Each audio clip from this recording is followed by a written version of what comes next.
Morning, everyone. I am Ruhi Fatma from Department of Teacher Training and Non-Formal Education, Faculty of Education, Jamia Millia Islamic. Today, we begin our journey into an essential aspect of research methodology, sampling and non-sampling errors. Whether you are collecting data through surveys, experiments, or observation, errors can creep in, in at different stages. Some arises from how we select our samples. These are sampling errors. Others comes from factors like data entry mistakes or misinterpretation of questions. These are non-sampling errors.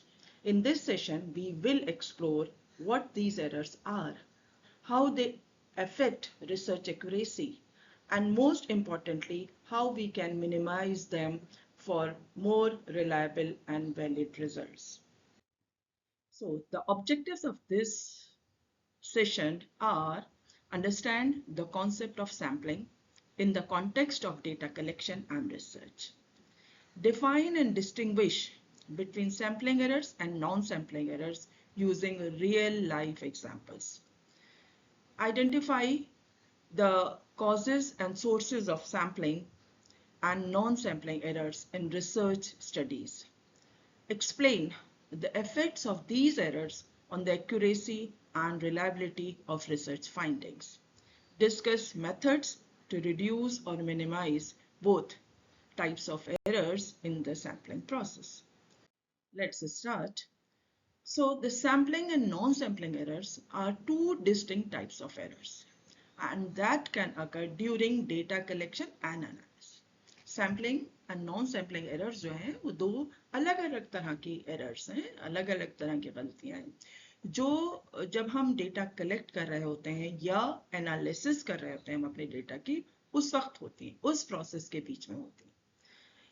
Sampling errors जो होते हैं वो दरअसल जब हम sample अपने population में से कोई सैंपल कलेक्ट करते हैं तो उसके अंदर जो एक वेरिएबिलिटी है, इनहेरेंट वेरिएबिलिटी है, उसकी वजह से ये हमारी सैम्पलिंग एरर्स होती.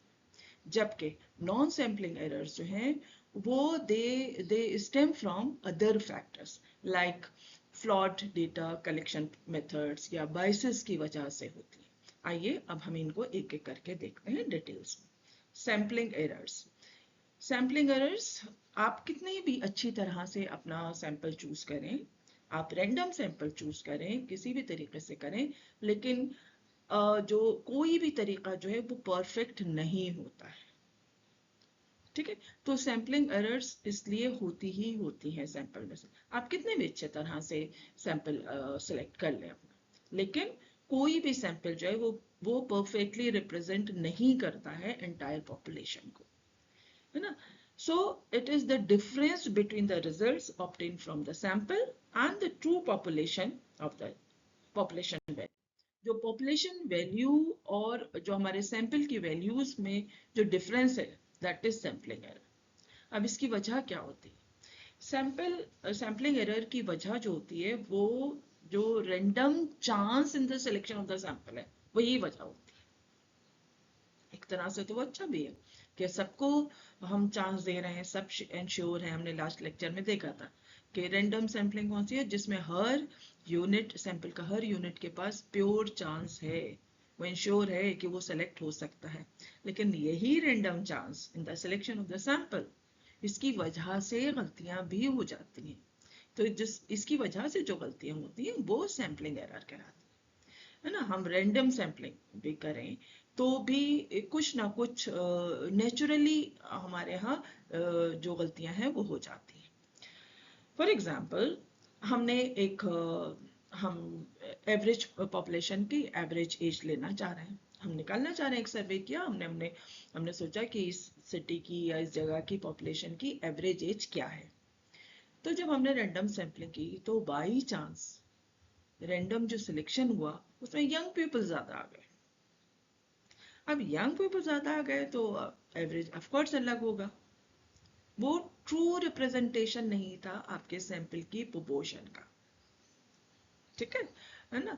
या ओल्ड एज वाले ज्यादा आ गए या बिल्कुल छोटे बच्चे ज्यादा आ गए, तो आपका जो जो असल उसका पॉपुलेशन का एवरेज एज था वो एवरेज एज नहीं निकल पाई, है ना। जबकि आपने रैंडमली सेलेक्ट किया तो बाई चांस जो बच्चे आए, जो लोग इंडिविजुअल सेलेक्ट हुए, वो ज्यादातर यंग थे फॉर एग्जाम्पल, तो आपकी जो पॉपुलेशन की एवरेज एज थी वो अलग हो गई।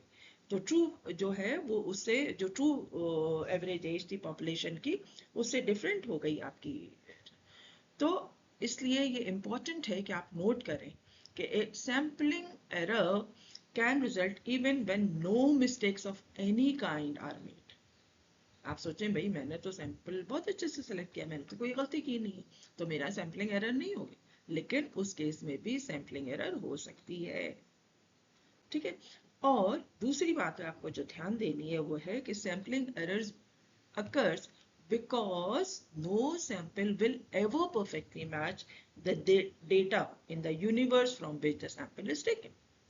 कोई भी सैंपल परफेक्ट सैंपल नहीं होता है, वो उस पॉपुलेशन को एंटायरली उसको रिप्रेजेंट नहीं करता है। ठीक है, हम अपनी अलग अलग कंडीशंस लगाकर अलग अलग मेथड टेक्निक्स यूज करके हम कोशिश करते हैं कि वो रिप्रेजेंटेटिव हो, लेकिन 100% चीज कोई भी ठीक नहीं होती, ठीक है। तो ये ध्यान रखने की बात है कि सैम्पलिंग एरर आपका आपकी गलती उसमें नहीं भी हो, आपने सैंपल बहुत अच्छे से भी किया सिलेक्ट किया हो, लेकिन फिर भी सैम्पलिंग एरर होने के चांसेस होते हैं, ठीक है।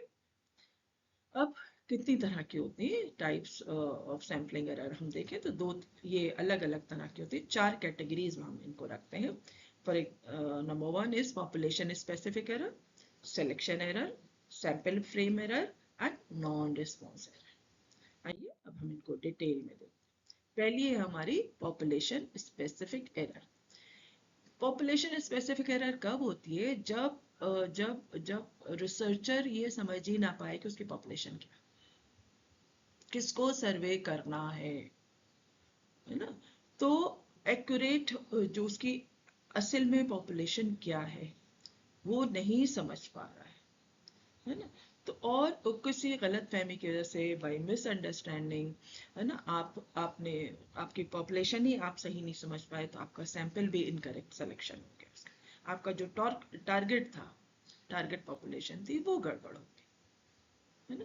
तो आपका जो सिलेक्शन सैंपल सिलेक्शन था वो गलत हो गया, वो आपकी पॉपुलेशन को, उस पॉपुलेशन को रिप्रेजेंट करता है जो असल में आपकी पॉपुलेशन नहीं है। तो पॉपुलेशन स्पेसिफिक एरर जो पॉपुलेशन से रिलेटेड एरर हो, यानी कि जब रिसर्चर किसी वजह से ये नहीं समझ पाए कि सही टारगेटेड पॉपुलेशन उसकी क्या है।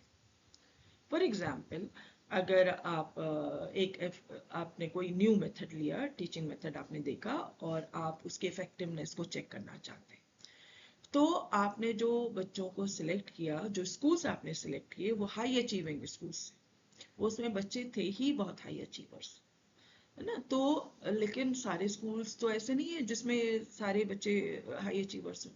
तो आपकी जो पॉपुलेशन थी, है ना, वो ऐसे उसमें सारे स्कूल्स आते हैं जिसमें अलग अलग डिफरेंट हाई अचीवर्स भी हों, एवरेज अचीवर्स भी हों और लो अचीवर्स भी हों। हर तरह के स्कूल्स, हर तरह के टाइप्स ऑफ स्कूल्स होने चाहिए, है ना। लेकिन आपने गलती से आपने सोचा कि ये वाले स्कूल्स में मैं करूंगा, तो आपकी पॉपुलेशन ही गड़बड़ हो गई थी, तो इसलिए आपका जो कंक्लूजन थे वो इनएक्यूरेट हो जाएंगे। अब हम इसके एग्जांपल्स देख लेते हैं कि पॉपुलेशन स्पेसिफिक एरर्स की क्या क्या एग्जांपल्स हैं, है ना। सबसे पहली बात जो हमने कही, टारगेटिंग द रॉन्ग स्टूडेंट ना। जैसे अभी हमने रिसर्च मेथड पे बात की, आप कोई मैथ्स करिकुलम पर बात करना चाह रहे हैं, है ना, आप उसका देखना चाह रहे हैं impact of new mathematics curriculum on students performance, for example आपने देखना चाह रहे हैं, और आपने जो जो स्टूडेंट्स आपने टारगेट किए वो सिर्फ उन बच्चों को लिया, उन स्टूडेंट्स को लिया, उस पॉपुलेशन को लिया जिसमें एडवांस मैथ्स की क्लासेस होती है। लेकिन जनरल एजुकेशन में भी तो मैथ्स पढ़ाया जाता है, वहां पर भी तो नया करिकुलम मैथ्स का चल रहा है, या स्पेशल एजुकेशन क्लासेस में भी तो मैथमेटिक्स पढ़ाया जा रहा है, वो मैथमेटिक्स करिकुलम जो नया है वो वहां पर भी चल रहा है। तो आपने वहां नहीं लिया, उसको नहीं लिया, जनरल को नहीं लिया, आपने क्या किया, एडवांस मैथमेटिक्स क्लासेस को, पॉपुलेशन को आपने कर लिया। तो आपका जो जो पॉपुलेशन थी वो आपने गलत टारगेट की, है ना। उसके अलावा सेकंड एक और एग्जांपल हम ले सकते हैं, using an inappropriate sample frame. आपने अपना सैम्पलिंग फ्रेम हमने फर्स्ट लेक्चर में देखा है सैम्पलिंग फ्रेम क्या होती है, पूरी लिस्ट, है ना। तो आपने वो सैम्पलिंग फ्रेम ही आपका गलत हो गया किसी वजह से। फॉर एग्जाम्पल, आप रीडिंग हैबिट्स आप चेक करना चाहते हैं मिडिल स्कूल स्टूडेंट्स की, है ना, और आपने ठीक है आपने स्कूल से लिस्ट ले ली बच्चों की। अब मिडिल स्कूल में कौन जाते हैं, 6th, 7th and 8th, 3 class. By chance गलती से आपके पास जो लिस्ट आई वो 7th और 8th के बच्चों की थी, 6 के बच्चे थे ही नहीं। तो आपका जो सैम्पलिंग फ्रेम था, सैंपल फ्रेम था, वही इनएप्रोप्रिएट था, उसमें 6 क्लास थी ही नहीं। वो पूरी तरह से आपके पॉपुलेशन को, मिडिल स्कूल को रिप्रेजेंट ही नहीं कर रहा था। तो आपका सैंपल फ्रेम गलत था। तो उसकी वजह से भी जो एरर्स आएंगी वो पॉपुलेशन स्पेसिफिक एरर कहलाएंगी। उसके अलावा एक और एग्जांपल हम लेते हैं, failing to account for diverse learners. Different types of learners होते हैं, आपने आपने उनको नहीं कर पाए। फॉर एग्जाम्पल, आप हम एक स्टडी करना चाहते हैं effectiveness of online learning platforms, है ना। अब आपने जब इसमें स्टूडेंट्स सेलेक्ट किए तो सिर्फ वो बच्चे लिए जिनके घरों में टेक्नोलॉजी एक्सेसिबल थी, टेक्नोलॉजी का एक्सेस था, उन्हीं बच्चों को ले लिया। लेकिन बहुत सारी हमारे यहाँ फैमिलीज ऐसी हैं, जिनके लो इनकम फैमिलीज ऐसी हैं जहाँ पर रिलायबल इंटरनेट एक्सेस नहीं है या डिवाइसेस नहीं है। तो आपने आपने सेलेक्ट ही किया, आपने सोचा मुझे तो उस पर पढ़ना है ना, मैं तो इफेक्टिवनेस ऑफ ऑनलाइन लर्निंग कर रहा हूँ। तो आपने सिर्फ वो लर्नर्स लिए जिनके यहाँ टेक्नोलॉजी एक्सेसिबल थी। लेकिन वो भी तो स्टूडेंट्स है ना जिनके यहाँ एक्सेसिबल नहीं है, वो डिवाइसेस नहीं है उनके पास। तो आपने डाइवर्स लर्नर निकले, तो उसकी वजह से भी जो गलतियां होंगी तो वो पॉपुलेशन स्पेसिफिक एरर कहलाएगी। सिलेक्शन बाइस, आपने खुद ही बाइसनेस कर ली, है ना। आपने मतलब जो जिन्होंने वॉलेंट्री, फॉर एग्जांपल स्टूडेंट्स ने लिया या इंडिविजुअल ने लिया, पार्टिसिपेंट जो वॉलेंट्री जिन्होंने ले लिया, आपने उनको इंक्लूड कर लिया अपने सैंपल में, जिन्होंने नहीं वॉलेंटियर किया आपने नहीं किया। हो सकता है जिन्होंने वॉलेंटियर किया हो उसके अंदर कुछ स्पेसिफिक करेक्टरिस्टिक्स हो, फॉर एग्जांपल उनका मोटिवेशन हाई हो, है ना, उनका एकेडमिक बैकग्राउंड स्ट्रांग हो। लेकिन सारे स्टूडेंट्स का तो मोटिवेशन हाई नहीं हो सकता ना, जो पूरी पॉपुलेशन है, या सबका तो बैकग्राउंड जो है एकेडमिक बैकग्राउंड बहुत स्ट्रांग नहीं होगा। डिफरेंट डाइवर्स लर्नर्स होते हैं ना। जो आपने सिलेक्शन के वक्त बायसनेस की कि हमने सिर्फ उन जो वॉलंटियर किया जिन बच्चों ने, उनको हमने ले लिया। तो इसकी वजह से भी जो गलतियां होती हैं वो पॉपुलेशन स्पेसिफिक एरर का।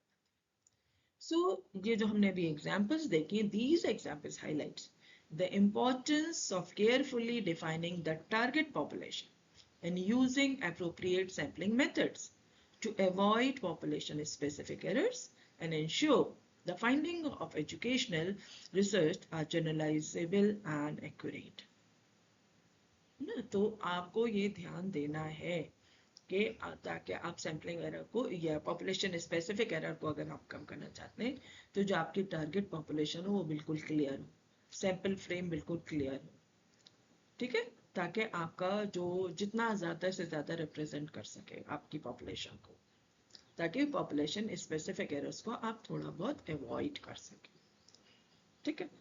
दूसरा एरर टाइप ऑफ एरर था हमारा सिलेक्शन एरर। अब सिलेक्शन एरर क्या है, जिसमें हमने जैसे अभी हमने इसमें एग्जाम्पल लिए थे, सिर्फ उन स्टूडेंट्स को हमने सिलेक्ट किया जो इंटरेस्टेड थे, है ना, या सिर्फ हमने क्वेश्चन आयर तो दिया सबको, लेकिन जिन्होंने रिस्पॉन्ड कर दिया हमने सिर्फ उनको सैंपल मान लिया, जिन्होंने रिस्पॉन्ड नहीं किया हमने उसको अप्रोच नहीं किया। या जब हमने जिस तरीके से पार्टिसिपेंट को चूज किया उसमें कुछ बायसनेस थी, और वो जो ब्रॉडर जो पॉपुलेशन है उसको हमारा सैंपल पूरी तरह से रिप्रेजेंट नहीं कर, तो उसकी वजह से जो गलतियां होंगी वो सिलेक्शन एरर का, ठीक है। तो ये इन सिलेक्शन एरर से भी जो हमारे जो कंक्लूजन्स है वो उसमें गड़बड़ हो जाएगी, वो इनएक्यूरेट कंक्लूजन्स हो जाएंगे। हमारी जो भी हमने एजुकेशनल इंटरवेंशन हमने या आपको जिस प्रोग्राम की भी हम इफेक्टिव देखना चाह रहे हैं वो उसके लिए जो हम कंक्लूजन्स निकालेंगे वो इनएक्यूरेट कंक्लूजन्स हो जाएंगे, ठीक है। अब सिलेक्शन एरर्स की अगर आप एग्जांपल देखना चाहें तो सेल्फ सिलेक्शन बायसनेस, बायसनेस तो हमेशा ही कुछ ना कुछ प्रॉब्लम करती है। अगर फॉर एग्जांपल आपने एक रिसर्च करना चाह रहे हैं कि कोई न्यू ट्यूटरिंग प्रोग्राम शुरू हुआ है, तो आप उसकी इफेक्टिवनेस देखना चाह रहे हैं, है ना। तो यहाँ पर भी आपने उनको सैंपल में लिया जिन्होंने वॉलेंटियर किया, आपने उनको ही पार्टिसिपेंट ले लिया। हो सकता है जिन्होंने वॉलेंटियर किया वो बहुत ज़्यादा मोटिवेटेड हो, है ना, उनकी लर्निंग नीड्स डिफरेंट हो उन बच्चों से जिन्होंने अपने आप को वॉलेंटियर नहीं किया, है ना। तो यहाँ सिलेक्शन बाय सेल्फ, आपने खुद सिलेक्शन किया और बच्चे खुद वॉलंटियर कर कर आ रहे हैं, तो यहाँ सेल्फ सिलेक्शन बायसनेस की वजह से सिलेक्शन एरर्स की गलतियां पाई जाती हैं। उसके अलावा non response biasness, non response biasness मतलब जहाँ पर रिस्पॉन्स ना मिले। फॉर एग्जाम्पल आपने ऑनलाइन लर्निंग पर आपने सर्वे एक्सपीरियंसेस पर सर्वे करना चाहा, जैसे अभी हमने पहले भी एग्जाम्पल ली थी, इसमें सिर्फ उन बच्चों ने आपको रिस्पांस दिया जो जो जो ठीक ठाक, जिनके पास एक्सेस थी, जिनकी पास टेक्नोलॉजी की, जो ऑनलाइन लर्निंग को ठीक से कर पाए। लेकिन हमारे पास बहुत सारे बच्चे ऐसे हैं जिन्होंने जो नहीं कर पाए, है ना, उनके पास डिवाइसेस नहीं थी, तो उन्होंने ऑनलाइन इस पे उन्होंने सर्वे पे रिस्पॉन्स ही नहीं किया, तो आपके जो रिजल्ट थे वो स्क्यूड हो गए, है ना। और उसकी वजह से जो एरर आएंगी वो नॉन रिस्पॉन्स बायसनेस की वजह से एरर आएंगी। इसके अलावा अंडर कवरेज एक और एग्जाम्पल है आपकी। अंडर कवरेज में भी क्या है कि आप जो जो स्टडी का एम था कि आप for example high school students जो हैं उनकी understand the experiences of high school students, है ना, आपने लिया, लेकिन but only service student in regular classroom में ले लिया। ऑल्टरनेटिव मेथड्स भी बहुत सारे हैं, है ना। अब दूसरे स्कूल्स भी ऐसे हैं जो पढ़ाते हैं स्कूल्स में, लेकिन किसी उससे स्कूल से एफिलिएट होकर फिर वो बोर्ड प्राइवेट एग्जाम से लगते हैं, आपने उनको इंक्लूड नहीं किया। बहुत सारे बच्चे ऐसे होते हैं जो घर पे बैठ के पढ़ते हैं और फिर वो प्राइवेट एग्जाम्स देते हैं, आपने उनको नहीं किया। आपने सिर्फ उन स्कूल्स को ले लिया जो रेगुलर स्कूल्स थे, तो जो पूरी पॉपुलेशन थी वो कवर नहीं हुई। तो अंडर कवरेज की वजह से भी एरर्स आती है, उसको सिलेक्शन एरर। उसके अलावा एक और इसी के एग्जाम्पल है एट्रिशन बायसनेस। लॉन्गिट्यूडनल स्टडीज जब हम लेते हैं, जब कई साल तक हम एक सैंपल को पढ़ाएं, फॉर एग्जांपल हम कोई एक मेथड पर्टिकुलर मेथड आप करना चाहते हैं, आप देख रहे हैं कि इसकी वजह से 6th 7th 8th आपने 3 क्लासेस में आपने लिया, है ना, आपने 3 क्लासेस पर वो इंटरवेंशन किया और आप देख रहे हैं कि क्या जो मैंने 6 से जो बच्चों को इस पर्टिकुलर मेथड से करना शुरू किया था, क्या 10th तक जाके उनके रिजल्ट पे कुछ फर्क पड़ा। ठीक है, ये लॉन्गिट्यूडनल स्टडीज होती है जो ज्यादा टाइम तक चलती है, लेकिन अक्सर ऐसा होता है कि बहुत सारे बच्चे ड्रॉप आउट हो जाते हैं। तो ड्रॉप आउट होने की वजह से आपकी जो पॉपुलेशन, आपका जो सैंपल है, आपका जो पॉपुलेशन है वो चेंज होती चली गई। तो रिजल्ट्स की वजह से बाइस्ड हो सकते हैं, है ना, क्योंकि उसमें पॉपुलेशन वो रही नहीं, जो शुरू की पॉपुलेशन थी वो बाकी पॉपुलेशन से डिफर कर गई। ठीक है, for example students who are struggling in a program might be more likely to drop out, है ना, नहीं चल पा रहा है स्कूल से, तो घर का भी काम करना है, कुछ और उनके इश्यूज हैं, तो वो नहीं कर पा रहे, वो ड्रॉप आउट हो गए। तो आपके प्रोग्राम की इफेक्टिवनेस पूरी तरह से आप नहीं देखेंगे, क्योंकि कुछ बच्चों ने 1 साल तक तो किया, तो अगली क्लास में जाके वो ड्रॉप आउट हो गए, ताकि सैंपल चेंज हो गया, आपका पॉपुलेशन चेंज हो गया, तो उसकी वजह से जो गलत होती है वो भी सिलेक्शन एरर्स कहलाती है। उसके अलावा एक्सक्लूजन बायस, आपने खुद एक्सक्लूड कर दिया कुछ कुछ सब ग्रुप्स को, है ना, कुछ फॉर एग्जांपल आपने स्पेशल डिसेबिलिटीज वालों को, कुछ आपने लर्निंग डिसेबिलिटी को आपने एक्सक्लूड कर दिया, या पर्टिकुलर एक क्लास को लिए आपने ले लिया, बाकी बच्चों को एक्सक्लूड कर दिया आपने, तो आपने खुद ही एक्सक्लूड कर दिया अपने पॉपुलेशन को, तो आपका जो सैंपल था वो पूरी तरह से रिप्रेजेंट नहीं था, आपके सिलेक्शन में एरर था, है ना। तो इस तरह के एरर जो है वो सिलेक्शन एरर्स के। उसके अलावा selection biases in targeted intervention, जिनको आप फॉर एग्जांपल हमने impact of reading intervention program आप कर रहे हैं, है ना, ये जो हमने पहले भी एग्जांपल ली, आपने सिर्फ उन स्कूलों को लिया जो हाई रीडिंग स्कोर्स थे जिनके, तो आपकी जो प्रोग्राम की इफेक्टिवनेस है वो पूरी तरह से नहीं नजर आएगी, है ना, क्योंकि आपने सारे लोगों को नहीं लिया, तो आपके जो टारगेटेड इंटरवेंशन था उसमें ही उसमें जब आपने सेलेक्ट किया सैंपल, तो वहां सिलेक्शन बायसनेस। तो please survey planning, follow-ups and a neat and clean survey design will boost respondents participation rate, है ना। आप सबने अगर पार्टिसिपेट नहीं कर रहे हैं, बच्चे नहीं आ पा रहे हैं या इंडिविजुअल नहीं आ रहे हैं, तो आपको पहले से प्लानिंग करनी होगी, और जब आप सर्वे कर रहे हैं तो फॉलोअप्स भी करने होंगे। और आपका सर्वे जो है वो बहुत नीट एंड क्लीन होना चाहिए, उसका डिजाइन नीट एंड क्लीन होना चाहिए, ताकि ज्यादा से ज्यादा पार्टिसिपेंट उसमें सेलेक्ट रिस्पॉन्ड करें। ठीक है। सिलेक्शन एरर की बात हमने कर ली, दो तरह की हमने सैम्पलिंग एरर में हमने दो तरह की बात कर ली। अब हम तीसरे पर आ रहे हैं, sample frame error. Sample frame error, जहां आपका जो पॉपुलेशन है वही गलत, रॉन्ग पॉपुलेशन से आपने अपना सैंपल कर लिया। For example, sampling frame occur when the list of source used to select participant, ना, जब जब वो पूरी तरह से आपकी पॉपुलेशन को, जिस लिस्ट से आपने अपना सैंपल उठाया है, वो लिस्ट आपको पूरी तरह से आपकी पॉपुलेशन को नहीं दिखा रही है। जैसे अभी मैंने मिडिल स्कूल का एग्जाम्पल है, 6th 7th 8th पे कर रहे हैं, 6 के बच्चे ही नहीं है, तो आपकी लिस्ट ही गलत है, तो आपका सैंपल फ्रेम गलत था, तो उसकी वजह से जो प्रॉब्लम होगी वो सैंपल फ्रेम एरर कहलाएगी। ठीक है। तो आपने फॉर एग्जांपल फिर वही, आप स्कूल एनरोलमेंट आपने लिस्ट ले ली, लेकिन जो बच्चे जिनका ट्रांसफर हो गया था उनके नाम नहीं हटाए गए, या जो ड्रॉप आउट हो गए थे वो नहीं हटाए गए, या जो नए बच्चे आए तो उनके नाम नहीं इंक्लूड किए गए, तो आपकी लिस्ट ही ठीक नहीं थी, तो आपका सैंपल फ्रेम गलत था। तो उसकी वजह से उस लिस्ट में से आपने अपना सैंपल सेलेक्ट किया है। तो इस तरह उसकी वजह से जो गलतियां होती है वो सैंपल फ्रेम एरर कहलाती है। ठीक है। अब इसकी हम एग्जांपल्स देख लेते हैं सैम्पलिंग फ्रेम एरर्स की, है ना। तो फॉर एग्जांपल, आपने सिर्फ टेलीफोन डायरेक्टरीज में से आपने अपना सैंपल सेलेक्ट किया। अब सैम्पलिंग, अब ये जो आपने अपना सैम्पलिंग फ्रेम जो है वो टेलीफोन डायरेक्टरी में से लिया, तो बहुत सारी वजहों से जरूरी नहीं है जो वहाँ की पॉपुलेशन है वो सबके नाम सैम्पलिंग उसमें आपकी डायरेक्टरी में हो, है ना।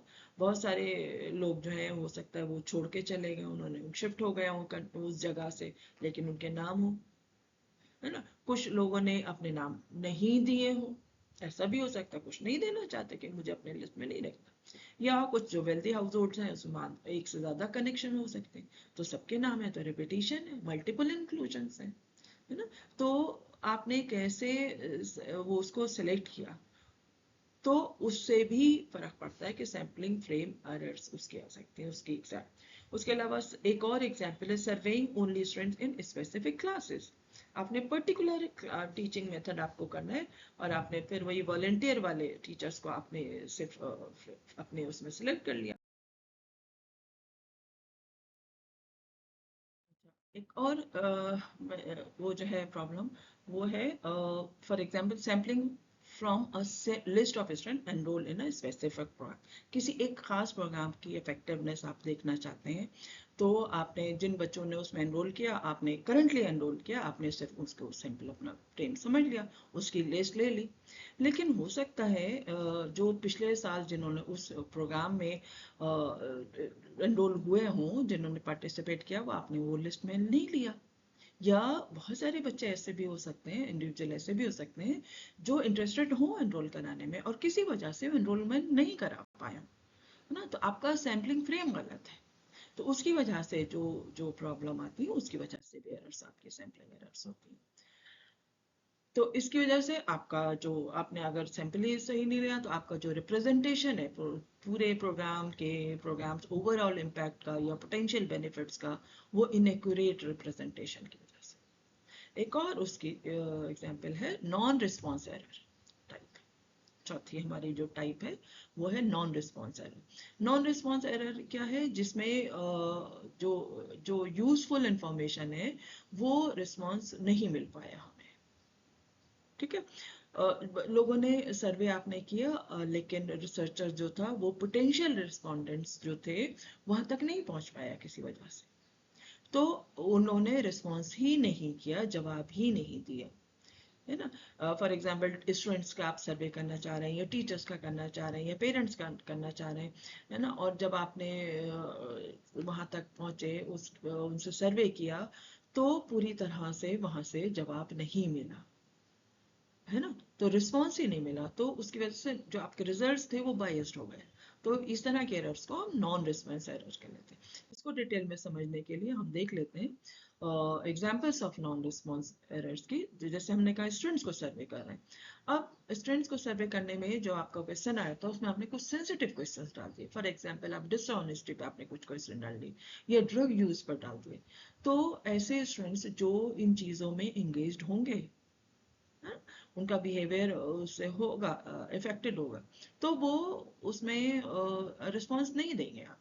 ज्यादा सेंसिटिव अगर आप इश्यूज लेंगे तो उसमें हो सकता है आपको जवाब ना मिले, या लो रिस्पॉन्स बच्चों ही की तरफ से लो रिस्पॉन्स भी हो सकता है।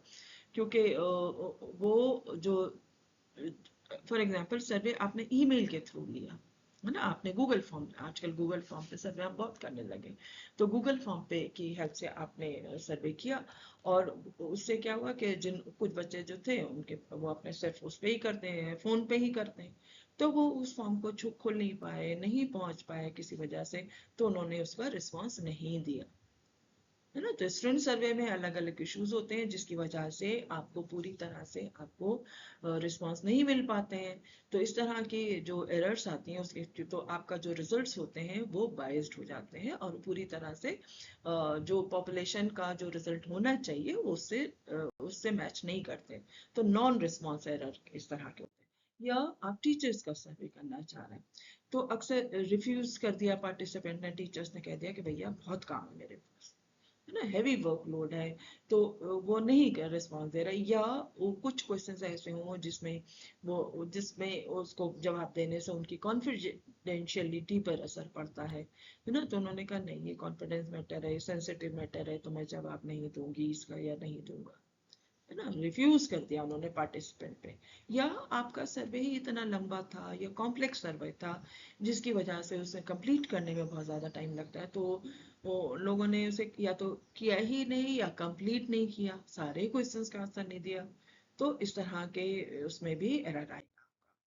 या आप पेरेंट्स को आप सर्वे करना चाह रहे हैं, तो बिजी पेरेंट्स हैं, जॉब भी कर रहे हैं, घर भी देख रहे हैं, तो वो कहते हैं कि भाई हम नहीं सर्वे में पार्टिसिपेट कर पाएंगे।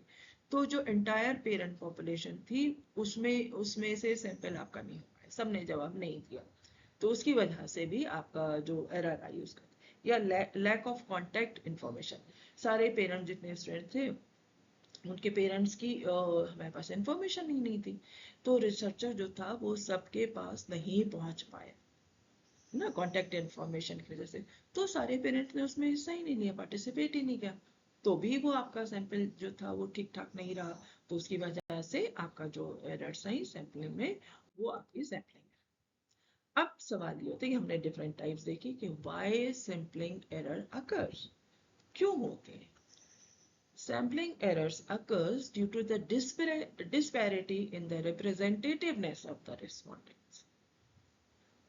जो जो रिस्पोंडेंट हैं उनका अगर रिप्रेजेंटेटिवनेस ठीक ना हो, उसमें डिस्पैरिटी हो, तो सैम्पलिंग एरर हो सकती है। इट मेजरली हैपन्स जब रिसर्चर ने अपना पूरा प्लान ठीक से ना बनाया हो, या सैंपल को कैसे केयरफुली सेलेक्ट किया जाता है उसको नहीं किया, तो ये sampling error can be controlled and eliminated. इनको हम कंट्रोल कर सकते हैं, इनको हम एलिमिनेट कर सकते हैं by creating a careful sample design having a large enough sample to reflect the entire population. जो हमने शुरू में करेक्टरिस्टिक्स देखी थी कि आपका करेक्ट वो जो है रिप्रेजेंटेटिव होना चाहिए, तो इतना सैंपल इतना बड़ा हो कि वो आपकी पूरी पॉपुलेशन को रिफ्लेक्ट कर रहा हो, है ना, और आपका जो डिजाइन है वो उसको बहुत केयरफुली करें, तभी आप कंट्रोल कर सकते हैं, कुछ हद तक एलिमिनेट कर सकते हैं आप इन सैम्पलिंग एरर। अब उसके अलावा और भी मेथड है, हम सैम्पलिंग एरर को हम कैसे एलिमिनेट कर सकते हैं, है ना। सबसे पहली बात तो हम अपना सैंपल बढ़ाते हैं, जो हमने कहा कि सैंपल लार्ज एनफ होना चाहिए ताकि वो पूरी पॉपुलेशन को रिफ्लेक्ट कर सके। कुछ रिस्पोंडेंट्स ने अगर नहीं भी जवाब दिए तो भी हमारा सैंपल इतना बड़ा होना चाहिए जो जिन्होंने रिस्पॉन्स दिया है वो हमारी पॉपुलेशन को पूरी तरह से रिप्रेजेंट कर। तो पहला तरीका यही है सैंपलिंग एरर को एलिमिनेट करने का कि हम अपना सैंपल साइज, तो जितना सैंपल साइज हम इंक्रीज करेंगे वो एक्चुअल पॉपुलेशन के पास पहुंचता चला जाएगा। which decreases the potential for deviation from the actual population.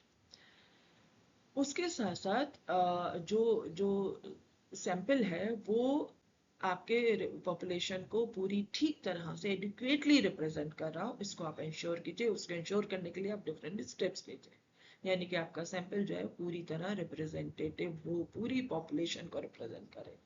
Last lecture में हमने सैम्पलिंग टेक्निक्स पढ़ी हैं, आप उसमें से देखिए आपकी सैंपल के लिए, सैंपल कलेक्शन के लिए कौन सी टेक्निक जो है वो बेस्ट है, उसके हिसाब से कीजिए।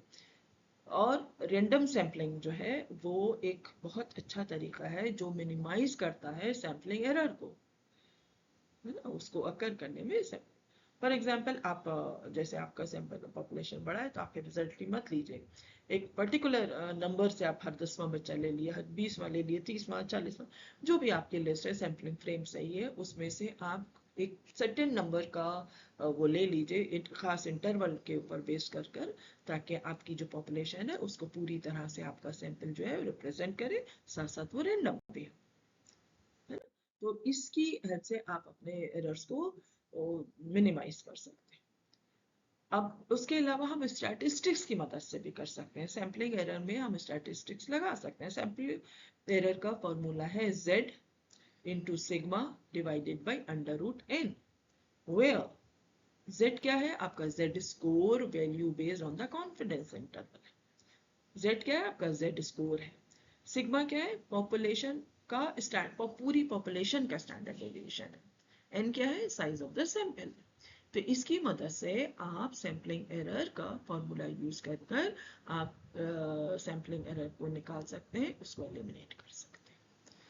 ठीक है, इसको आप कैलकुलेट कर लीजिए। z स्कोर को आप सिग्मा और वो डिवाइड कीजिए आप इनसे under root of size of sample से, और उसकी हेल्प से आप अपना ये फॉर्मूला लगाकर आप अपना सैम्पलिंग एरर निकाल कर, फिर जो आपका जो टोटल आप जो भी उसका चीज निकालना है, फॉर एग्जांपल मीन निकालना है, स्टैंडर्ड डेविएशन निकालना है, तो उसमें से आप सैम्पलिंग एरर को माइनस कर देंगे, तो आपका एक्चुअल एरर, एक्चुअल जो वैल्यू है वो आ जाएगी, sample value.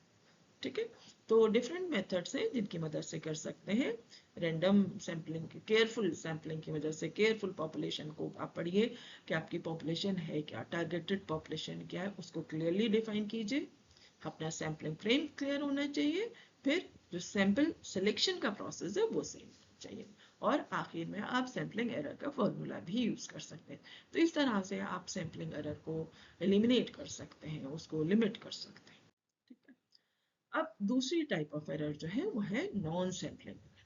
Non sampling errors क्या है, जो हमने सैंपल तो हमारा ठीक ठाक था, लेकिन जब हमने डेटा कलेक्ट किया या उसका एनालिसिस किया वहां कुछ गलती हुई है हमसे, तो जो एरर होती है वो नॉन सैम्पलिंग एरर कहलाती है ना। ये वो गलतियां होती हैं, वो मिस्टेक्स होती हैं जो डेटा कलेक्शन या एनालिसिस के बीच में होती हैं, है ना। उसमें पार्टिसिपेंट को हम कैसे सेलेक्ट कर रहे हैं, रैंडम सेलेक्ट कर रहे हैं या कैसे सेलेक्ट कर रहे हैं, उससे कोई लेना देना नहीं होता, बल्कि हमारा जो हमने जिस तरह से डेटा कलेक्ट किया उसमें इशू हुआ या उसके एनालिसिस में कहीं प्रॉब्लम हुई तो वो हुआ, है ना। इस ये सैम्पलिंग नॉन सैम्पलिंग एरर को जो जो हम कहते हैं, रेफर करती है error that resulting during data collection causing the data to differ from the true values। जो उसकी ट्रू वैल्यूज है उससे उससे फर्क पड़ गया क्योंकि हमारी कलेक्शन में कुछ इश्यूज थे, है ना। और जाहिर सी बात है जब हम गलत डेटा एंटर करेंगे, अपने यहाँ गलत डेटा लेंगे, तो जो significantly impact the validity and reliability of the research, उसकी रिसर्च फाइंडिंग्स की वैलिडिटी और रिलायबिलिटी पर फर्क पड़ेगा, है ना। अगर हमारा जो डेटा एरर, जब हम डेटा कलेक्शन ही हमारा सही नहीं है या उसका इंटरप्रिटेशन नहीं है सही है, तो हमारे जो फाइंडिंग्स निकलेंगे उसके वो वैलिड है कि नहीं है, वो रिलायबल है कि नहीं, उस पर फर्क पड़ेगा। इसकी वजह क्या होती है, इसके डिफरेंट वजूहत होते हैं। For example the sample selection process यहाँ प्रॉब्लम नहीं है, बल्कि आपने जो सर्वे किया है, सर्वे डिज़ाइन में कुछ फ्लॉ हो सकता है, डेटा एंट्री में एरर हो सकता है, जब आप डेटा एंटर कर रहे हैं आप कैलकुलेट करने के लिए, तो वहाँ पर वो कर रहे हो सकते हैं, वहाँ पे गलती हो सकती है, या रिस्पॉन्डेंट बायसनेस हो सकती है। For example include biased survey question, है ना, आपने क्वेश्चन ही अपने सर्वे में थोड़े बायस डाल दिए, या डेटा एंट्री एरर आपने गलत कर ली, या नॉन रिस्पॉन्स बायसनेस हुई, या मेजरमेंट एरर्स हुई। तो उसकी वजह से आपकी जो एरर्स होती है वो नॉन सैम्पलिंग एरर्स की ये सारी एग्जांपल। ये क्यों क्यों हो सकती है? जैसे फॉर एग्जांपल पुअर क्वेश्चनिंग, आपने डिजाइन ही आपका क्वेश्चंस जो थे वो कंफ्यूजिंग वर्ड थे उसमें, वो बहुत क्लियर नहीं थे।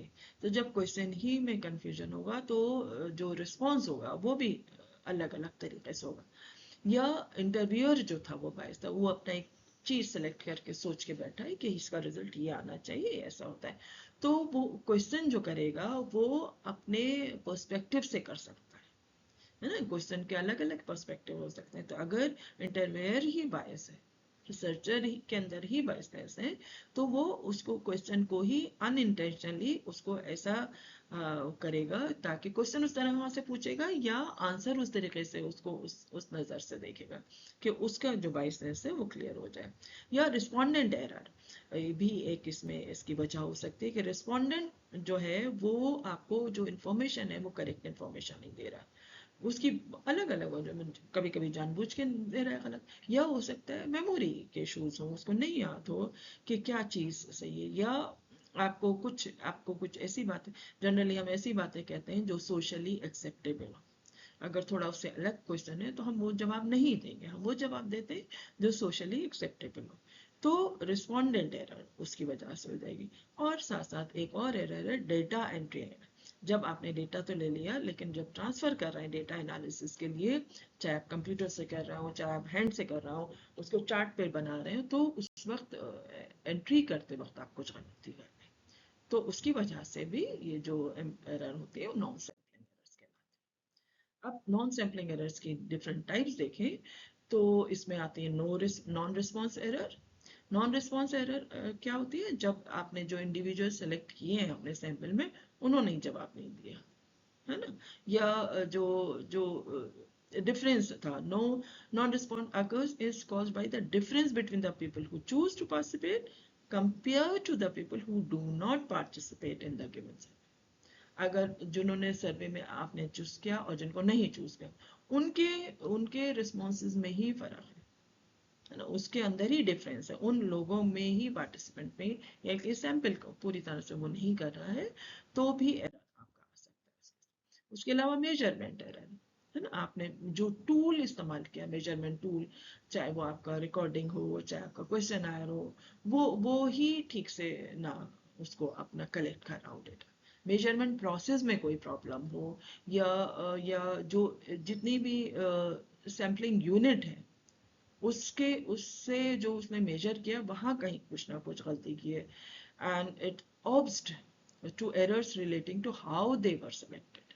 कैसे आपने अपना सिलेक्शन जो टूल है वो कैसे सिलेक्ट किया, पार्टिसिपेंट्स कैसे सिलेक्ट किए, उस पूरी चीज पे करता है।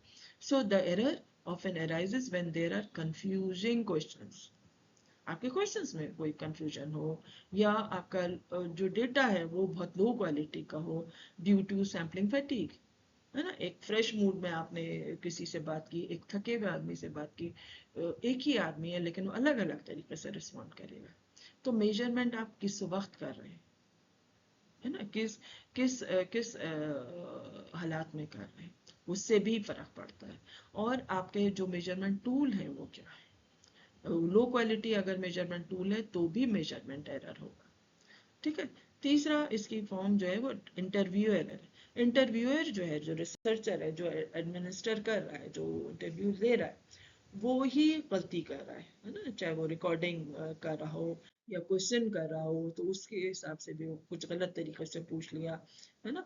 तो जो जिस तरीके से वो आंसर चाहता है वो उस तरह से वो क्वेश्चन को घुमा घुमा के ले गया ताकि उसको अपना मनपसंद जवाब मिल जाए, और क्वेश्चन को डिफरेंट तरीके से पूछा ताकि उसका जवाब मिला। और लास्ट इसका है एडजस्टमेंट एरर। एडजस्टमेंट एरर, जब आप सिचुएशन जो जो है उसको डिस्क्राइब किया, where the analysis of the data adjust it so that it is not entirely accurate. अगर आपने अपना जो डेटा है उसके एनालिसिस करते वक्त आपने कुछ उसको एडजस्ट कर लिया, है ना, तो उसकी वजह से एरर जो आता है वो एडजस्टमेंट एरर। फॉर एग्जांपल आप कोरिलेशन देखना चाहते हैं, है ना, कोरिलेशन में आपके पास दो दो वेरिएबल होने चाहिए तभी आप, एक वेरिएबल की एंट्री फॉर एग्जांपल 15 थी, दूसरे की 16 थी या 18 थी ना, तो अलग अलग एंट्रीज हो गई, तो आपको कुछ एडजस्ट करना पड़ेगा, बराबर करना पड़ेगा। तो वहाँ एडजस्टमेंट में अगर आपने सही तरीका इस्तेमाल ना करके उसको एडजस्ट किया तो उसकी वजह से भी एरर आ सकता है, जिसको हम एडजस्टमेंट एरर कहते हैं, है ना। अब एडजस्टमेंट एरर की जो फॉर्म्स है, errors with waiting the data, और डेटा क्लीनिंग के वक्त हम जो कर सकते हैं उसमें जो होती हैं गलतियां, वो एडजस्टमेंट एरर का। एक और एरर है कवरेज एरर। कवरेज एरर वही है जो सैम्पलिंग फ्रेम के वक्त, अगर आपके पास लिस्ट ठीक नहीं है, आपका सैम्पलिंग फ्रेम ठीक नहीं है, तो आपके जो पॉपुलेशन थी वो एक्यूरेटली आपके जो आपका सैंपल था वो आपकी पॉपुलेशन को एक्यूरेटली रिप्रेजेंट नहीं कर रही थी, आपके कवरेज में ही प्रॉब्लम थी। तो उसकी वजह से, उसके अलावा प्रोसेसिंग एरर। प्रोसेसिंग एरर क्या होती है, जब जब प्रॉब्लम, जब हम प्रोसेस कर रहे हैं अपने डेटा को, तो उसकी वजह से जो एरर्स होती है, फॉर एग्जांपल जो हमने डेटा एंटर किया तो वहाँ कुछ गलती कर दी, या हमारी फाइल करप्ट हो गई, तो फिर हमने दूसरी जो फाइल बनाई उसमें कुछ इश्यूज आ गए, तो उसकी प्रोसेस में जो एनालिसिस की प्रोसेस थी या डेटा एंट्रिंग की जो प्रॉब्लम थी, प्रोसेस था, वहाँ पे कुछ प्रॉब्लम हुई है, तो उस तरह की जो एरर होती है वो प्रोसेसिंग एरर। अब आपको ये बात ध्यान रखना है कि non sampling errors can be more damaging to the validity of results than sampling errors, especially when dealing with large samples. ध्यान रखिए, सैम्पलिंग एरर्स के मुकाबले में नॉन सैम्पलिंग एरर्स होती हैं वो ज़्यादा डैमेज करती हैं हमारी वैलिडिटी को, हमारे रिजल्ट्स की वैलिडिटी। ठीक है, अगर हमारा सैंपल साइज बढ़ा। अब सवाल ये होता है कि हम इन नॉन सैम्पलिंग एरर्स को कैसे रिड्यूस कर सकते हैं, कैसे उन्हें ठीक कर सकते हैं। अब नॉन सैम्पलिंग एरर जो है वो सैम्पलिंग एरर के मुकाबले में ज़्यादा मुश्किल है उनको डिटेक्ट करना और उनको ठीक करना। ठीक है, दोनों चीज़ें मुश्किल है। नॉन सैम्पलिंग एरर जो है वो इतना आसान नहीं है उसको ठीक करना। जैसे हम सैम्पलिंग एरर को तो हम अलग अलग मेथड से, हमने अभी बात की थी कि हम कर सकते हैं, लेकिन नॉन सैम्पलिंग एरर को इतना इजीली आप उसको रिड्यूस नहीं कर सकते।